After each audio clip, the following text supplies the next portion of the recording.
Stocks struggling this morning as yields fall and jobless claims come in weaker again. Fourth consecutive week where weekly jobless claims were higher than expected. As I speak to you right now, the NASDAQ down 2.3%, the Russell down 1.91%, the S&P down 1.72%, and the Dow down about 1.5% right now. 2-year yields are down 8 basis points. 5-year yields are down 6 basis points. 10-year yields down 8 basis points. And the curve is flattening. We've still got that 5s, 10s spread negative by 7 basis points. That's 2 points worse than it was yesterday on the close. PCE prices came out this morning. They were slightly lower than expected, only 0.1 on each, but consumer spending was half of what was expected.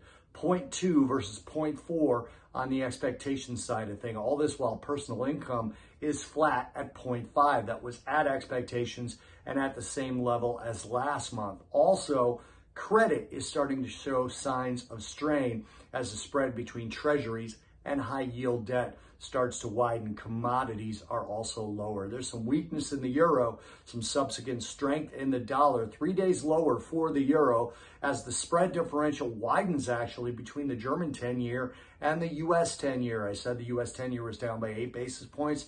German Bund was down by 11 basis points on the yield side of things. So that widening is weakening the euro again. The euro tested the June 15th lows, and the next stop is the May 12th lows below 104. Now, looking ahead, tonight we get the tank and manufacturing and non-manufacturing index in Japan.